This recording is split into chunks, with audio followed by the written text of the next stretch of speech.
मूलचंद प्रजापति आपके बीच हाजिर हो चुका हूँ पुनः एक नए टॉपिक के साथ। साथियों, इस टॉपिक में इस सेशन में अपन जो बात करेंगे सभ्यता टॉपिक की अपन चर्चा करेंगे। सभ्यता टॉपिक से आज तक जितने भी एग्जामों में जो भी प्रश्न बना है उन सभी प्रश्नों पर चर्चा करूंगा। साथियों, एक बात कन्फर्म ध्यान के रखना कि 10+2 एग्जाम में जो भी आपका सभ्यता टॉपिक से कोई भी अगर क्वेश्चन बनेगा राजस्थान की सभ्यताओं से तो वो इससे बाहर कहीं नहीं जाएगा, क्योंकि आपने देखा होगा साथियों अधीनस्थ बोर्ड और आरपीएससी के जो प्रश्न होते हैं वही प्रश्न बार बार घूमते हैं और आज तक जो एग्जाम्स में प्रश्न बन गए उन्हीं प्रश्नों से कहीं ना कहीं प्रश्न बनने वाला है या फिर इन्हीं के इर्द गिर्द से बनने वाला है। तो आप ज़रूर इस वीडियो को पूरा देखें। चैनल को अभी तक अगर आपने सब्सक्राइब नहीं किया तो चैनल को पहले सब्सक्राइब करो, क्योंकि साथियों चैनल नया ज़रूर है लेकिन आप जानते होंगे मुझे अच्छे से। मूलचंद प्रजापति मैं आपका स्वागत करता हूं पुनः इस चैनल पर नए डिजिटल प्लेटफॉर्म के साथ आपके साथ रूबरू हो रहा हूं। तो साथियों, हम चैनल को सब्सक्राइब करें, शेयर कर देवें और साथियों सेशन को क्या कर देवें, लाइक कर देवें। जरूर लाइक करें भाई। और यही प्रश्न साथियों आपके एग्जाम में छपने वाले। तो आ जाओ पहले सीधे प्रश्नों की ओर बढ़ते हैं अपन। आ जाओ, पहला प्रश्न क्या कह रहा है साथियों, ये रहा बहुत ही प्यारा प्रश्न आपके बीच में हाजिर हुआ है। बहुत ही प्यारा प्रश्न है साथियों। साथ में आपके ये भी दे रखा है कि एग्जाम कौन सी एग्जाम में आया हुआ है, यानी ये प्रश्न जो है किस किस एग्जाम में आए हुए हैं। साथियों, पहला प्रश्न है कि वर्ष 1971 से 69 की अवधि के दौरान निम्न में से कौन पुरातत्ववेत्ता कालीबंगा के उत्खनन से संबंधित नहीं है। कौन नहीं है साथियों, बीबी लाल, एमडी खरे, बीके थापर या आरसी अग्रवाल। तो साथियों यहाँ पर आरसी अग्रवाल जो आपकी से संबंधित नहीं है और ये ऑप्शन डी आपको यहाँ पर सही है। ग्रेड टीचर में जो है ये जीके में आपके 2022 में ये प्रश्न पूछा जा चुका है, यानी कि आपके निश्चित रूप से साथियों एग्जाम में फिर से पूछा जा सकता है। बीबी लाल यानी कि ब्रिजवासी लाल है, बीके थापर यानी बालकृष्ण थापर आपका सही और सटीक यहाँ पर आंसर डी हो जाएगा, है ना। बिल्कुल साथियों, नेक्स्ट प्रश्न देखो कि कालीबंगा का उत्खनन जो है कार्य कितने स्तरों में किया गया है। तो साथियों कालीबंगा का उत्खनन जो है आपको सीधी सीधी बात करें यहाँ पर कितने स्तरों में किया गया है, 5 स्तरों में किया गया है। तो ये आपको पता होना चाहिए। कालीबंगा आपके कहाँ पर पड़ता है साथियों, कालीबंगा हनुमानगढ़ में पड़ता है। कहाँ पर पड़ता है, हनुमानगढ़ में। ज़्यादा व्याख्या नहीं करूँगा क्योंकि हर टाइप का प्रश्न जो है आगे आपके बना हुआ है, तो हर टाइप के प्रश्न की जो है आपको आगे आगे मिलता रहेगा। नेक्स्ट देखो साथियों, अगले प्रश्न की ओर बढ़े। अगला प्रश्न क्या कह रहा है कि निम्न में से किस स्थल को ताम्रवती नगरी के नाम से भी जाना जाता है। किस स्थल को ताम्रवती नगरी के नाम से जाना जाता है। तो साथियों ये ताम्रवती नगरी आपके किसको, अहाड़ को जाना जाता है। तो ये भी फर्स्ट ग्रेड टीचर एग्जाम में आपको पूछा जा चुका है साथियों। ऑप्शन बी जो आपका एकदम सही और सटीक आंसर हो जाएगा। साथियों ताम्रवती नगरी या ताम्रवती नगरी की जननी, ताम्रवती सभ्यता जननी तो गणेश्वर आपका उत्तर हो जाता है। साथियों ये रहा नेक्स्ट प्रश्न आपके बीच में कि गणेश्वर सभ्यता किस काल से संबंधित है। तो यह भी साथियों आपके कौन से काल से संबंध रखती है। तो ये आपके ताम्र या कांस्य युग से संबंध रखती है, क्योंकि लगभग 90% जो उपकरण प्राप्त हुए, 90% उपकरण किसके प्राप्त हुए, यहाँ से कांसा या तांबा के प्राप्त हुए। ये रहा साथियों नेक्स्ट प्रश्न आपके बीच में हाजिर। क्या कह रहा है कि निम्नलिखित में से किस उत्खनन स्थल से चांदी की मुद्रा या पंचमारक मुद्राएं जो है प्राप्त हुई है। आहत मुद्राएं साथियों जिसको अपन कहते हैं, ये आहत मुद्राएं आपको प्राप्त हुई। मेनेंडर के काल की मुद्राएं भी यहाँ से प्राप्त हुई है।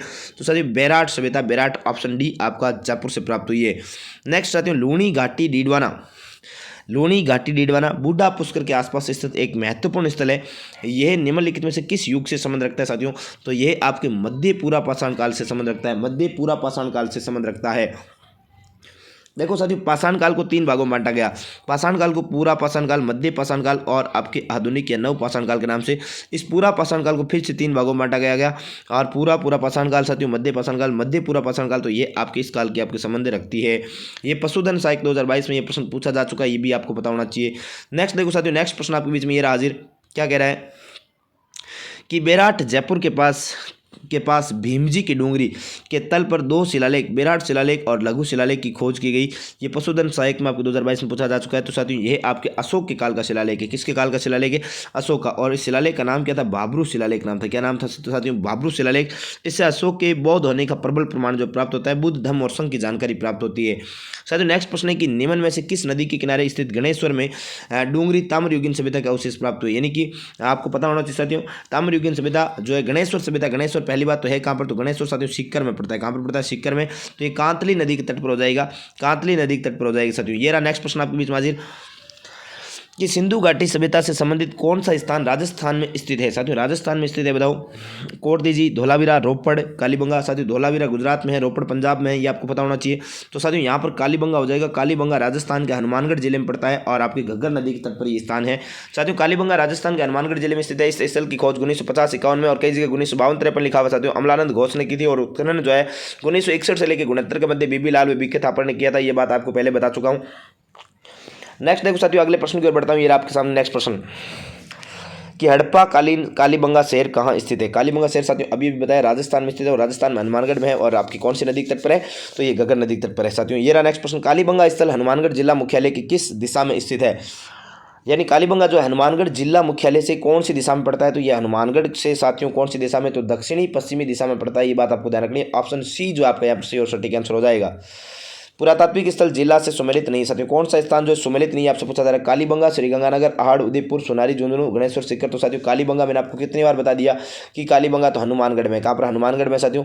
ये रहा साथियों नेक्स्ट प्रश्न आपके बीच में कि राजस्थान में सभ्यता के किस स्थल पर सबसे पहले प्रथम बार हल से जुते हुए खेत के साक्ष्य प्राप्त हुए। साथियों वह भी आपके कालीबंगा से प्राप्त हुए। कालीबंगा से दोहरे जुते हुए खेत प्राप्त हुए, दोहरे जुते हुए खेत और समकोण पद्धति का आपके साक्ष्य प्राप्त हुए। यहाँ से साथियों भूकंप के साक्ष्य प्राप्त हुए। यहाँ से आपके एक खोपड़ी में 6 छिद्र प्राप्त होता है। शल्य चिकित्सक साक्ष्य भी यहाँ से प्राप्त हुए। नेक्स्ट प्रश्न की ओर बढ़ते हैं। ये रहा नेक्स्ट प्रश्न साथियों, कालीबंगा पूरा स्थल के किस दिशा से जुता हुआ खेत प्राप्त हुआ है। साथियों मान लो ये पूरा कालीबंगा है और इस कालीबंगा में कौन सी साइड से जुता हुआ खेत प्राप्त हुआ है, तो दक्षिण पूर्व। साथियों दक्षिण पूर्व की बात करें, ये उत्तर होता है, ये दक्षिण होता है, और ये पूर्व होता है, ये पश्चिम होता है। दक्षिण पूर्व साथियों यानी कि इस स्थान से आपको क्या प्राप्त हुआ है, इस स्थान से जुते हुए खेत प्राप्त हुए, दोहरे जुते हुए खेत साथियों। नेक्स्ट देखो साथियों, प्राचीनतम जुते हुए खेत के पुरातात्विक अवशेष किस सांस्कृतिक स्तर से प्राप्त हुए। यानी एक ही प्रश्न को साथियों कई बार घुमाकर अलग अलग एग्जाम में अलग अलग तरीके से पूछा जा सकता है। तो ये प्राक हड़प्पा युगीन सभ्यता संस्कृति से आपको प्राप्त हुआ है। और ये आपको ध्यान रखना, प्राक हड़प्पा युगीन सभ्यता यानी कि पूर्व हड़प्पाकालीन सभ्यता और हड़प्पाकालीन सभ्यता का स्थल जो है आपके राजस्थान में कालीबंगा, ये आपको ध्यान रखना है साथियों। कालीबंगा के टीलों की खुदाई के दौरान 2 भिन्न कालों की सभ्यता प्राप्त हुई है। पहला भाग 2400 ईसा पूर्व से 2250 ईसा पूर्व तथा दूसरा भाग 1700 ईसा पूर्व का ये आपको प्राप्त हुआ है। ये बात आपको ध्यान रखनी है साथियों। 7 अग्निवेदिकाओं की पंक्ति कहाँ से प्राप्त हुई है, 7 अग्निवेदिकाओं की पंक्ति कहाँ से प्राप्त हुई है, तो ये आपकी कालीबंगा से। और इन अग्निवेदिकाओं से साथियों क्या क्या साक्ष्य प्राप्त हुए, तो पशु बलि के, नर बलि के, ये आपके साक्ष्य जो है यहाँ से प्राप्त हुए हैं। ये बात भी आपको ध्यान रखनी है। नेक्स्ट प्रश्न देखो साथियों आपके बीच में, ये रहा नेक्स्ट प्रश्न, क्या गजब का प्रश्न है कि निम्नलिखित में से कौन सा काल कालीबंगा सभ्यता से संबंधित है। कालीबंगा सभ्यता से संबंधित है, यह आपसे पूछा जा रहा है किस काल की बात हो रही है। तो साथियों यहाँ से 2500 ईसा पूर्व से लेकर 1500 ईसा पूर्व की बात करें तो ये आपके कालीबंगा से संबंध रखता है। ऑप्शन ए आपका यहाँ पर सही और सटीक आंसर हो जाएगा। निम्नलिखित में से किस सभ्यता में विकसित एवं सामरिक महत्व की किलेबंदी के अवशेष प्राप्त हुए। तो साथियों यहाँ पर किलेबंदी की बात करें तो किलेबंदी का अवशेष जो कालीबंगा से प्राप्त हुए वह भी दोहरी किलेबंदी। साथियों कैसी किलेबंदी, दोहरी किलेबंदी के साक्ष्य आपको प्राप्त हुए, कहाँ से, कालीबंगा से। ये बात आपको ध्यान रखनी है साथियों। नेक्स्ट है राजस्थान, निम्न में से राजस्थान के किस स्थल से प्राप्त मर्द भांडों को लाल धरातल पर काले रंगों की सुंदर ज्यामितिक डिजाइनों से सजाया गया है। तो ये साथियों आपकी कहाँ से, कालीबंगा से प्राप्त हुई ऐसे मर्द भांड। साथियों कालीबंगा से प्राप्त मर्द भांडों को अनेक आकार, बनावट तथा और मुख्यतः उनके रंग आधार पर 6 उपभागों में विभाजित किया गया है। अलंकरण के लिए लाल धरातल पर काले रंग का ज्यामितीय पशु पक्षी का चित्रण बहुतायत से मिलता है, कालीबंगा से प्राप्त हुआ है। नेक्स्ट प्रश्न साथियों, कालीबंगा से हड़प्पा पूर्व की सभ्यता के मिलते जुलते अवशेष पाकिस्तान के किस स्थान पर प्राप्त मिलते हैं। तो ये साथियों आपको ध्यान रखना है, कोट दीजी जो स्थान है ये आपकी कालीबंगा से हड़प्पा पूर्व की सभ्यता से मिलते जुलते, यानी कि इस कालीबंगा या हड़प्पा सभ्यता से पूर्व के जो अवशेष यहाँ से कोट दीजी से प्राप्त होते हैं। ये रहा साथियों नेक्स्ट प्रश्न आपके बीच में हाजिर। क्या कह रहा है नेक्स्ट प्रश्न, देखो क्या गजब का प्यारा प्रश्न है साथियों, बहुत ही प्यारा प्रश्न। हाँ यहाँ पर व्याख्या दे रखी, कोट दीजी पाकिस्तान के सिंध प्रांत में सिंधु नदी के तट पर स्थित इस स्थल से अग्नि में 2 बार नष्ट होने की साक्ष्य प्राप्त हुई। यानी कोट दीजी 2 बार नष्ट हुआ है, फिर तीसरी बार साथियों इसका उत्खनन जो कार्य वो आपके साक्ष्य प्राप्त होते हैं। ये रहा साथियों नेक्स्ट प्रश्न आपके बीच में, निम्न में से किस स्थान को ताम्रवती नगरी के नाम से भी जाना जाता है। तो साथियों ये आहड़ है, आपको कितनी बार बता चुका हूँ, ये आपको बता चुका हूँ। यहाँ साथियों आहड़ से ताम्र उपकरण, बर्तन, काले एवं लाल रंग के मृदभांड आदि भी प्राप्त हुए। साथियों नेक्स्ट है कि निम्न में से किस राजस्थान की ताम्र युगीन सभ्यता में सबसे प्रमुख सभ्यता कौन सी है, बताओ। देखिए राजस्थान में जो निम्न में से राजस्थान की ताम्र युगीन सभ्यता में सबसे प्रमुख स्थान सभ्यता स्थल कौन सा है, ये आपसे पूछा है ताम्र युगीन सभ्यता। साथियों अगर गणेश्वर होता तो गणेश्वर आपका उत्तर हो सकता था यहाँ पर, लेकिन यहाँ आहड़ है तो साथियों आहड़ आपका उत्तर ए ऑप्शन सही और सटीक आंसर हो जाएगा। ये रहा साथियों नेक्स्ट प्रश्न आपके बीच में कि निम्नलिखित में से कौन सा स्थल को धूलकोट भी कहा जाता है। धूलकोट, धुलरकोट साथियों, धूलकोट भी कहा जाता है, धुलरकोट भी कहा जाता है, अघाटपुर भी कहा जाता है साथियों, अघाटपुर भी कहा जाता है। तो ये आपकी किसे कहा जाता है, तो ये साथियों आहड़ सभ्यता कहा जाता है। ऑप्शन बी जो आपका यहाँ पर सही और सटीक आंसर हो जाएगा।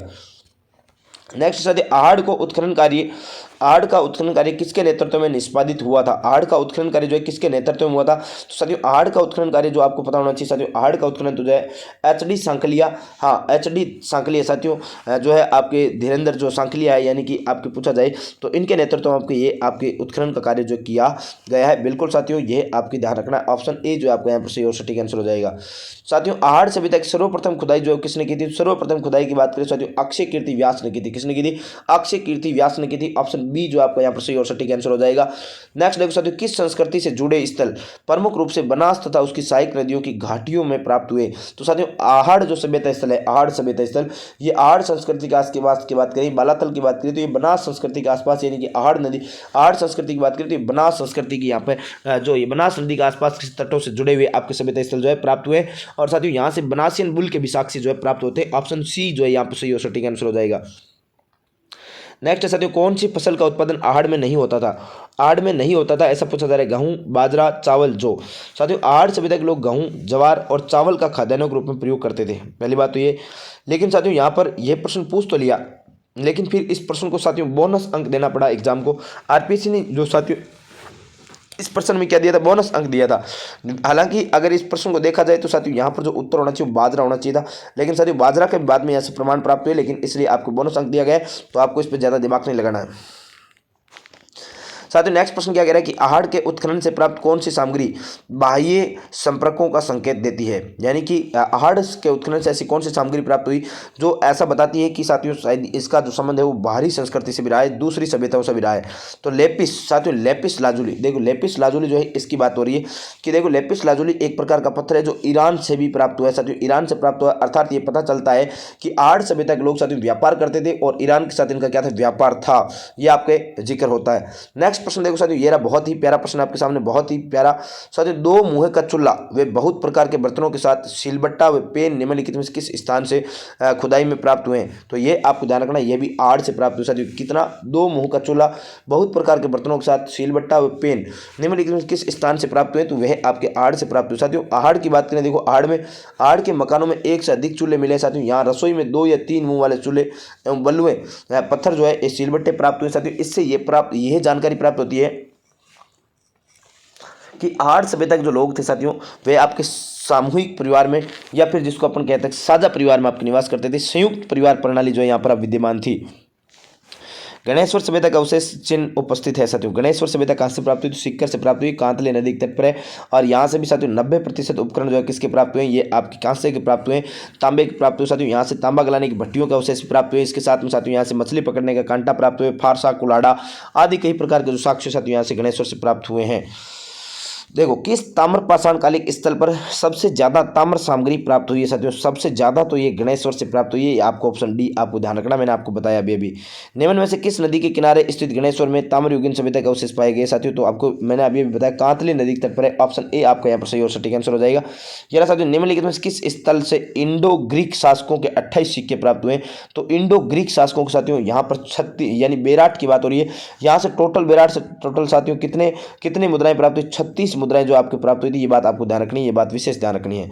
बेराट जयपुर में पड़ता है। साथियों निम्नलिखित में किस स्थल से शासक मिनेंडर के 16 सिक्के प्राप्त हुए? साथियों मिनेंडर के 16 सिक्के कहां से प्राप्त हुए? बेराट से प्राप्त हुए थे। बेराट से, ऑप्शन ए आपके एकदम सही और सटीक आंसर है। बेराट जयपुर में पड़ता है, बाणगंगा नदी के तट पर पड़ता है। और साथियों बाणगंगा नदी को अर्जुन की गंगा, ताला नदी, रोंडित नदी आदि कई नामों से भी जाना जाता है। देखो नेक्स्ट प्रश्न क्या कह रहा है, निम्नलिखित में से किस उत्खनन स्थल से चांदी की मुद्रा पंचमारक मुद्राएं जो है प्राप्त हुई? साथियों तो वह बेराट से प्राप्त हुई। कहां से प्राप्त हुई? बेराट से प्राप्त हुई है। नेक्स्ट देखो साथियों बेराट से उत्खनन में 36 मुद्राएं मिली है, जिनमें 8 चांदी की पंचमारक मुद्राएं, 28 इंडो ग्रीक मुद्राएं, जिसमें 16 मुद्राएं राजा मिनेंडर की मुद्राएं। साथियों ये बात भी आपको ध्यान रखनी है। नेक्स्ट देखो साथियों आपके बेराट प्राचीन काल में राजधानी था। बेराट किसकी राजधानी था? तो मत्स्य जनपद की राजधानी था। ये बात आपको ध्यान रखना साथियों, मत्स्य जनपद। और यहाँ पर कभी साथियों पांडवों ने अपना अज्ञातवास भी बिताया था, ये भी आप ध्यान रखना। मत्स्य जनपद की राजधानी कौन सी थी? तो साथियों ये विराटनगर, ये बेराट आपको पता है जयपुर में आपका, ये मत्स्य जनपद की राजधानी हो जाएगी। साथियों मत्स्य संघ के अंदर साथियों कौन कौन से जिले थे? तो ABCD आपको पता होगा, मैंने कई बार आपको जब भी एकीकरण पढ़ाया तब मैंने आपको ये बताया है। साथियों बेराट में कौन सा जिला सम्मिलित नहीं है? बेराट में कौन सा जिला सम्मिलित नहीं है? तो आपको पता होना चाहिए साथियों अजमेर जो आपको शामिल नहीं है, क्योंकि अलवर, जयपुर, टोंक ये आपके इसके आसपास के जनपद के आपके हिस्से हुआ करते थे। राजस्थान में मत्स्य जनपद का विस्तार साथियों आधुनिक जयपुर, टोंक, अलवर, करौली और भरतपुर जिलों में हुआ करता था, ये आपको पता होना चाहिए। नेक्स्ट देखो साथियों 1837 में बिज्जक पहाड़ी बेराट स्थित अशोक के शिलालेख को किसने खोजा था?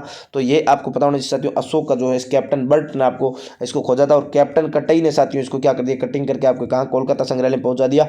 और साथियों आपको एक बात और बता दूं कि क्या आपके जेम्स प्रिंसेप का आपने नाम सुना होगा। जेम्स प्रिंसेप ने अशोक के शिलालेखों को 1837 में पढ़ा भी था, ये बात भी आपको ध्यान रखनी है। साथियों नेक्स्ट है कि पूरा स्थल आहड़ से प्राप्त प्राचीन अवशेष संबंधित है। किससे संबंधित है? तो ये ताम्र पाषाण युग से संबंधित है, यानी तांबा और पाषाण यानी पत्थरों से संबंधित आपके औजार भी यहाँ से प्राप्त हुए हैं। आहड़ सभ्यता के बारे में निम्न कथनों पर विचार कीजिए। साथियों यह विचार करना, ये 4 कथन आपके सामने दे रखे हैं। देखो, आहड़वासी तांबा गलाना जानते थे, पहली बात। वे चावल, ये लोग चावल से परिचित नहीं थे। धातु का काम आहड़वासियों की अर्थव्यवस्था का एक साधन था।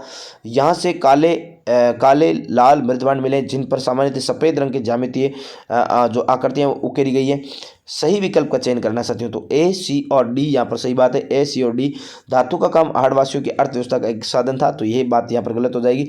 यानी ऑप्शन ए जो है साथियों यहाँ पर आपका क्या हो जाएगा? ऑप्शन ए आपका यहाँ पर सही और सटीक आंसर हो जाएगा। सी जो है आपका एक बात यहाँ पर गलत फैक्ट है। नेक्स्ट देखो साथियों, राजस्थान की किस सभ्यता को प्रसाधन सौंदर्य प्रेमी सभ्यता के नाम से भी जाना जाता है? बताओ। देखो, प्रसाधन सौंदर्य प्रेमी, तो साथियों ये सौंदर्य प्रेमी आपके कौन से? कालीबंगा। यहाँ से साथियों पत्थरों के क्या प्राप्त हुए? आभूषण भी प्राप्त हुए। साथ के साथ यहाँ से साथियों जो समाधान प्रक्रिया का अवशेष प्राप्त हुए, शव जो दहन के लिए यानी कि कब्रें जो प्राप्त हुई, उस कब्रों के पास से साथियों आभूषणों के साक्ष्य प्राप्त हुए। देखो, कालीबंगा सभ्यता में हमें शहरी संस्कृति के अवशेष प्राप्त होते हैं, जिसके कारण इस सभ्यता को प्रसाधन सौंदर्य प्रेमी सभ्यता के नाम से भी जाना जाता है। इससे यह भी पता चलता है कि यहाँ के लोगों को श्रृंगार करने का शौक था। कुछ श्रृंगार सामग्रियों में क्रीम, पाउडर, काजल, दर्पण, कंगा, लिपस्टिक आदि भी यहाँ से प्राप्त हुई है। नेक्स्ट देखो साथियों, स्वीडन देश के पुरातत्वविद हन्ना रीड के निर्देशन में किस सभ्यता का उत्खनन हुआ था? तो यहाँ पर साथियों रंगमहल सभ्यता का उत्खनन हुआ था। यह बात आपको पता होना चाहिए। रंगमहल साथियों ये आपके हनुमानगढ़ राजस्थान का एक ऐसा पुरातत्व स्थल था जिसका उत्खनन स्वीडन देश के सदस्यों द्वारा किया गया। इस प्राचीन स्थल में गांधार शैली के अवशेष प्राप्त हुए साथियों, ये बात आपको ध्यान रखनी है। नेक्स्ट देखो साथियों, नगर योजना, साफ सुथरे राजमार्ग व फर्श में लगी हुई अलंकृत ईंटें तथा ढलान नुमा छतों के लिए प्रसिद्ध सभ्यता स्थल कौन सा है? तो वह साथियों आपके कालीबंगा हो जाएगा। ये बात भी आपको पता होना चाहिए। कालीबंगा साथियों विशेष बात ये लकड़ी की नालियों के साक्ष्य जो है यहाँ से प्राप्त हुए हैं। नेक्स्ट देखो साथियों, यहाँ पर व्याख्या भी दे रखी है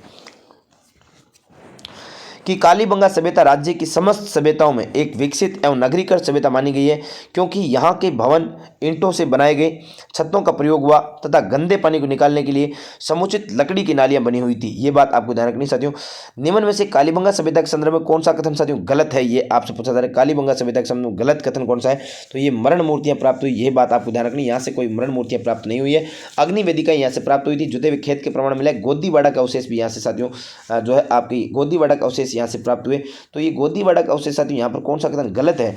तो मुझे लगता है कि साथियों यह जो क्वेश्चन यहाँ पर आंसर जो दे रखा है ये आपको मुझे लगता है गलत दे रखा है। हालांकि गोदीवाड़ा का अवशेष यहाँ से नहीं प्राप्त हुए। यहाँ से गोदीवाड़ा का अवशेष ज़्यादा प्राप्त नहीं हुआ। हो सकता है घग्गर नदी के तट पर साथियों कुछ अवशेष प्राप्त हुए हो, लेकिन ये प्रश्न जो है मुझे लगता है कि थोड़ा सा इसमें क्या है गलत दे रखा है ना। बिल्कुल ये ध्यान रखना। देखो साथियों, राजस्थान के प्रमुख पुरातात्विक स्थल क्रम संख्या दे रखी है। पुरातात्विक स्थल दे रखे, जिला दे रखे। कालीबंगा हनुमानगढ़ में, बेराट जयपुर में, बागोर भीलवाड़ा में, नलियासर सांबर जयपुर में पड़ता है, तिलवाड़ा बाड़मेर में पड़ता है, आहड़ उदयपुर में पड़ता है, नगरी चित्तौड़गढ़ में पड़ता है, गणेश्वर नीम का थाना सीकर में पड़ता है, जोधपुर जयपुर में। साथियों ये विशेष बात ध्यान रखना कि जोधपुर सभ्यता जो है वो कहाँ पर पड़ती है? जयपुर में पड़ती है। जोधपुर नहीं, बालाथल उदयपुर में, सोनारी खेतड़ी झुंझुनू में, रंगमहल हनुमानगढ़ में, रेड नगर टोंक में, गिलुंड राजसमंद में, नोहे भरतपुर में। ये बात आपको ध्यान में रखनी है। नेक्स्ट देखो आपके सामने ये रहा कुछ और प्रश्न। क्या साथियों ताम्रवती नगरी के नाम से विख्यात पूरा स्थल जिसे धूलकोट के नाम से भी जाना जाता है? बताओ कौन सा? तो आहड़। कितनी बार बता दिया साथियों, है ना। बिल्कुल, आहड़ सभ्यता उदयपुर को स्थानीय भाषा में धूलकोट सभ्यता के नाम से भी जाना जाता है। इसे अघाटपुर के नाम से धुलरकोट के नाम से भी जाना जाता है। साथियों अमलानंद घोष ने 1951-52 में सर्वप्रथम किस सभ्यता स्थल की खोज की? साथियों कई जगह 51-52, कई जगह 52-53 भी लिखा होता है ना, तो ये आप ध्यान रखना। कालीबंगा की खोज की थी।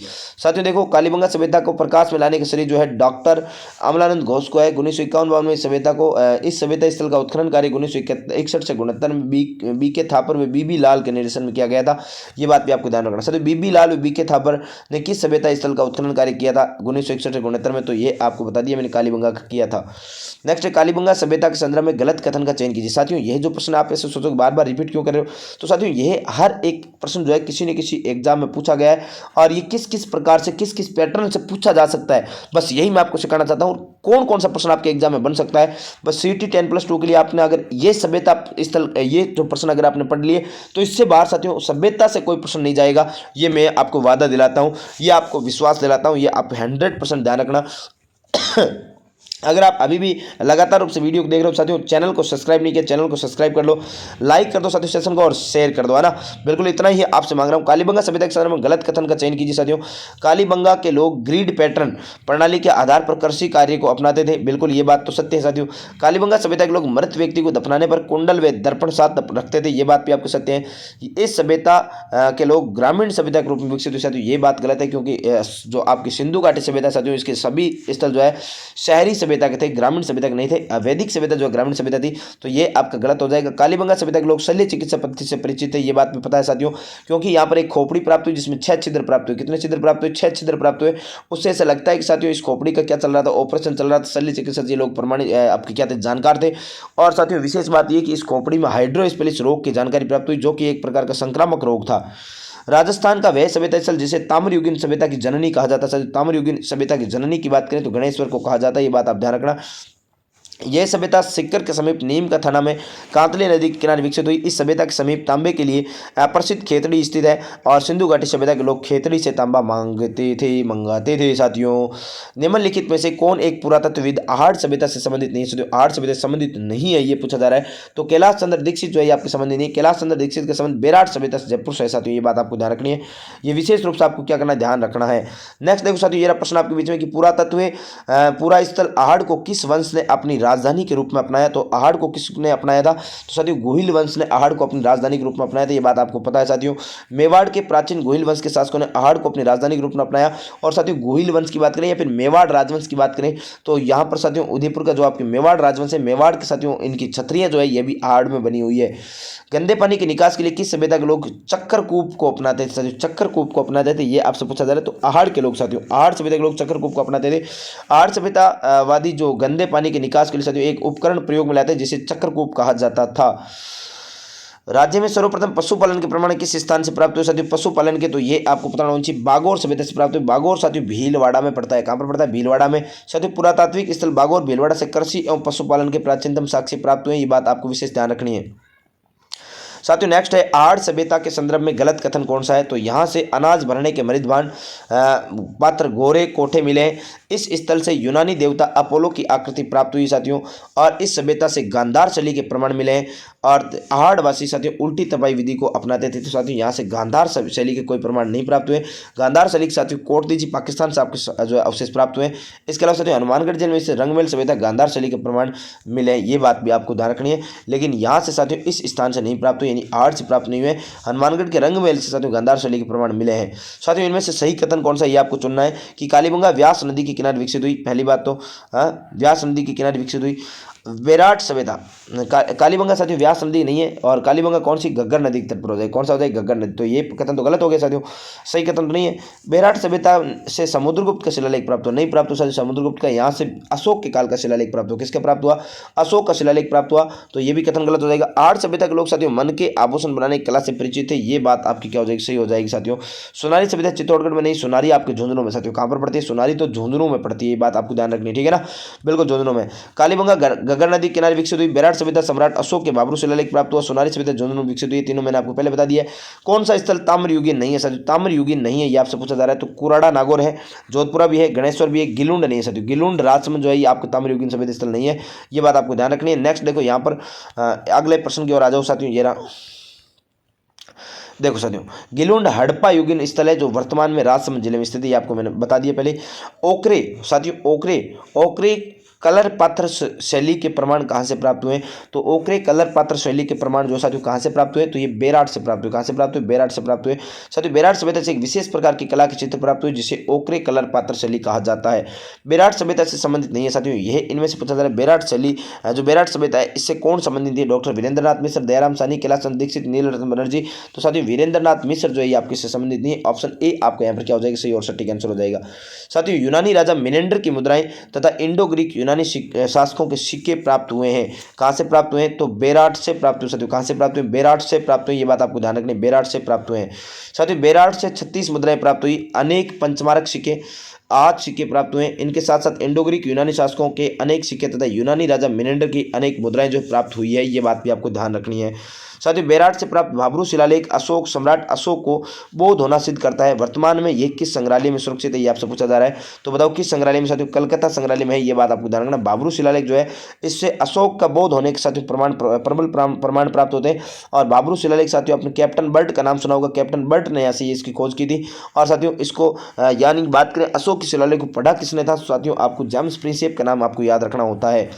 नेक्स्ट देखो कि बेराट सभ्यता से मौर्य सम्राट अशोक का शिलालेख प्राप्त हो, जिसे भाब्रू शिलालेख कहा जाता है। इस शिलालेख में अशोक के बौद्ध होने बताया गया है। और आज ये शिलालेख जो है कलकत्ता संग्रहालय में सुरक्षित है। यहाँ से संख लिपि के प्रमाण भी मिले हैं, ये बात आपको ध्यान रखनी है साथियों, ये विशेष बात आपको ध्यान रखनी है।